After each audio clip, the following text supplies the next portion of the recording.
For rigid rotor, we have discussed how one can set up Schrodinger equation starting from the square of angular momentum operator, and we have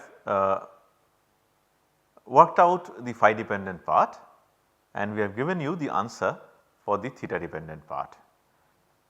And the answer we have discussed is the wave function essentially is spherical harmonics.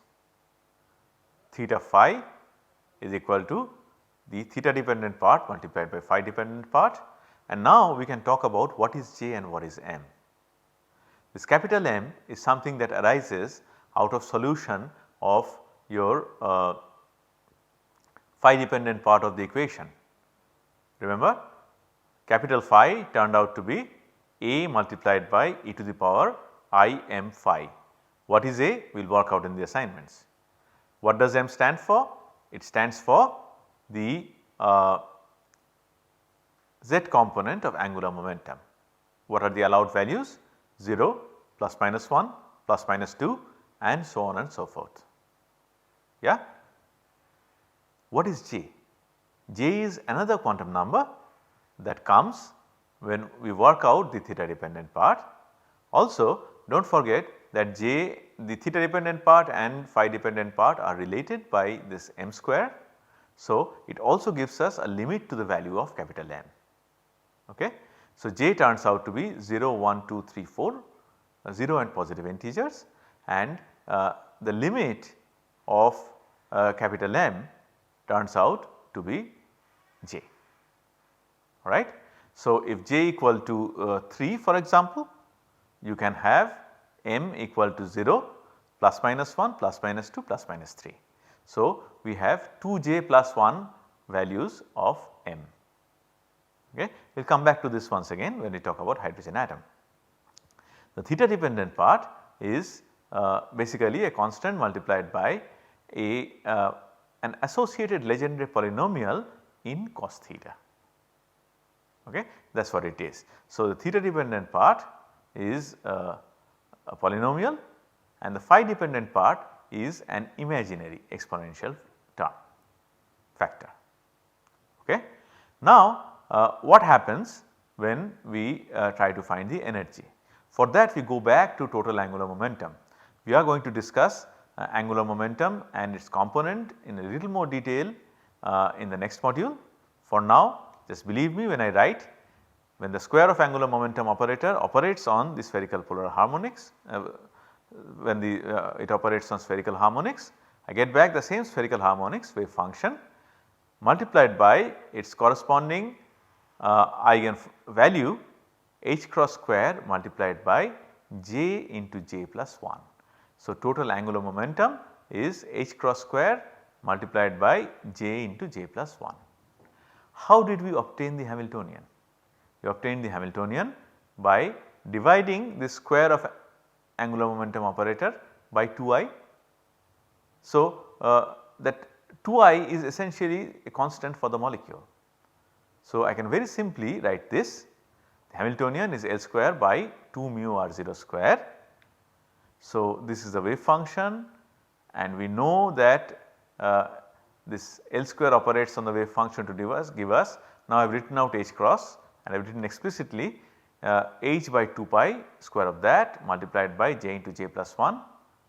Okay, this is a Schrodinger equation. Now, I simply divide it by your 2i. Let us go back on that a little bit maybe. This is L square.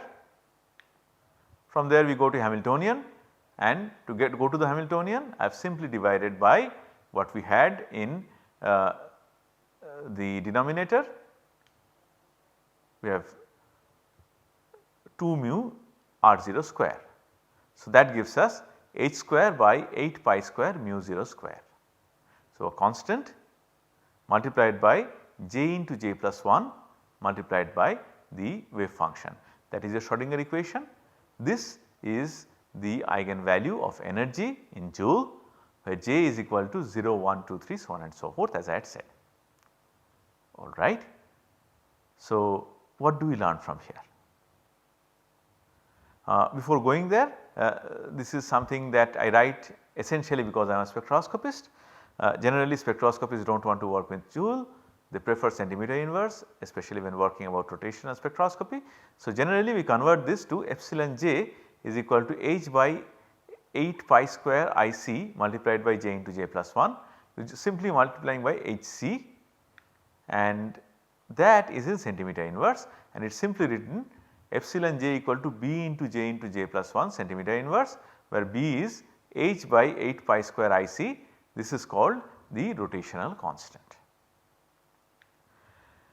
So, this is where we are, right. Let us take a look at this. First of all, b into j plus 1. What is the minimum value of j? 0. What is the minimum value of energy then? 0.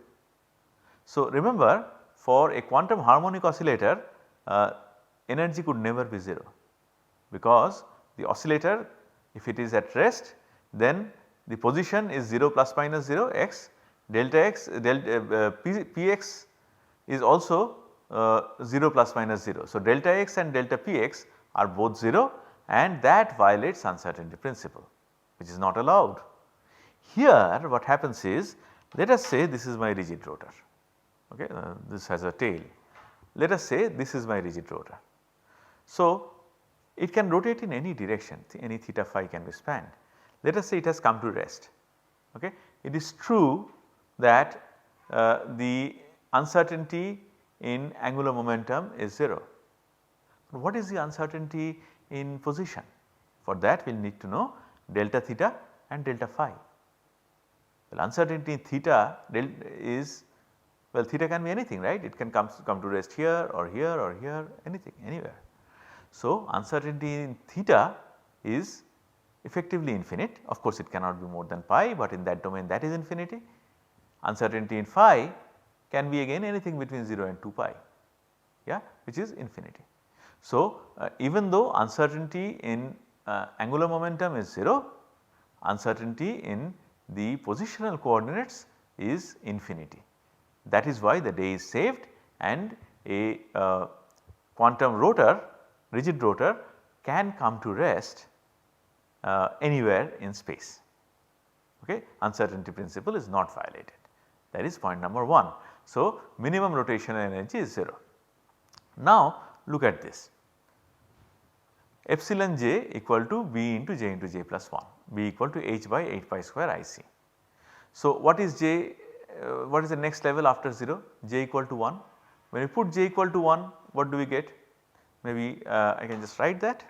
The minimum rotational energy is 0, we have written.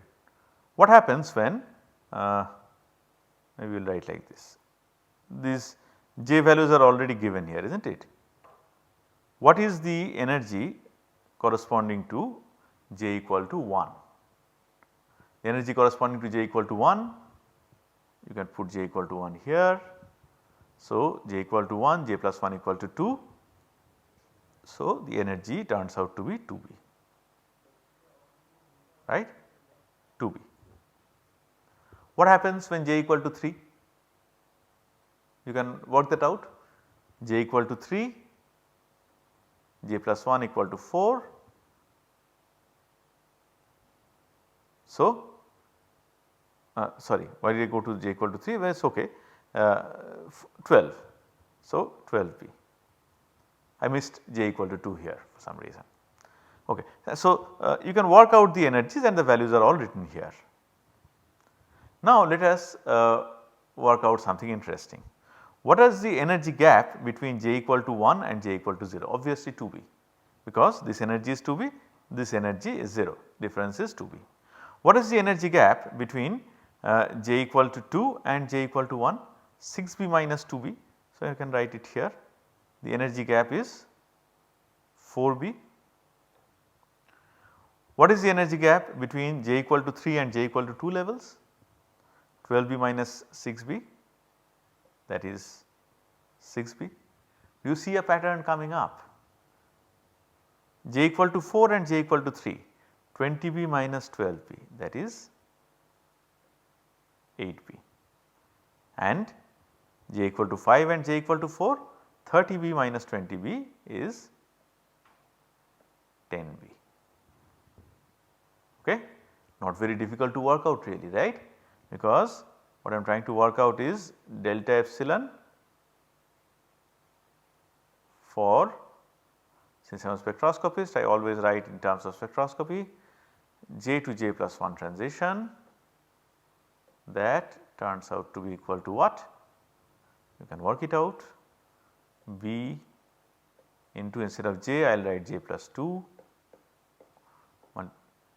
So, J plus 1 becomes, well, J plus 1 becomes J plus 2 and J becomes J plus 1 minus B J into J plus 1. So, J plus 1 is common and inside the bracket you have J plus 2 minus J. So, it is 2B into J plus 1. So, the energy gaps turn out to be 2B into J plus 1. Okay. So, energy gap keeps increasing as you go higher up the ladder in rotational energy manifold. Does it remind you of something? Reminds me of particle in a box, that is exactly what happened there also. Now, this has profound implications in rotational spectroscopy. Turns out, and I will not derive it here, once again it is there in our molecular spectroscopy lectures. One can work out the selection rule. The selection rule turns out to be delta J equal to plus minus 1, which means that rotational lines, in rotational spectra lines will occur at intervals of how much? The first one will occur at 2B corresponding to the delta J equal to plus minus 1, right. So, you can go from 0 to 1, that energy gap is 2B. Then you cannot go from 0 to 2, but you can go from 1 to 2, remember delta J equal to plus minus 1. So, that energy gap is 4B.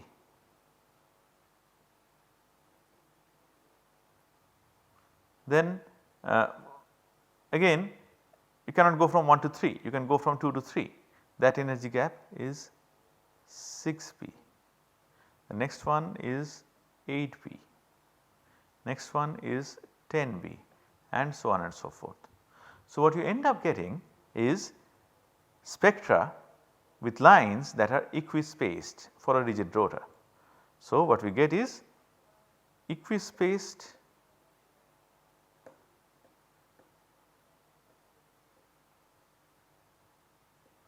line spectra.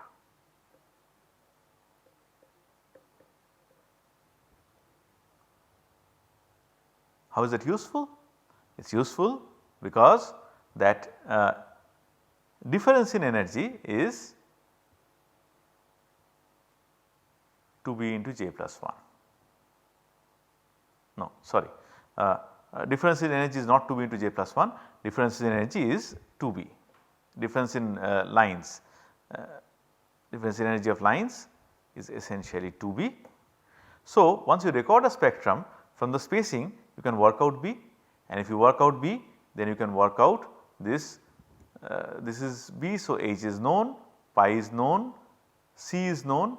So, knowing B you can work out I remember is mu R0 square. Again if you know which molecule you are working with, mu is known. So, you can figure out what R0 is. From the spacings you can find out R0. What is R0 for a diatomic molecule? It is a bond length. So, this rotational spectroscopy provides a means for determination of bond length. That is the application of the rigid rotor model that we have discussed so far. Of course, it is a simple model, life is not so simple. So, it is very possible that the rotor is not rigid, the molecule while rotating does not keep its bond length constant, but all that comes into the domain of little higher level quantum mechanics and spectroscopy. We will not go into that right now. It is discussed in our molecular spectroscopy course of course. For now we close this discussion, but it is not completely over, because remember we still have to discuss angular momentum in a little more detail, and in doing so we will learn some elegant features of quantum mechanics in the next module.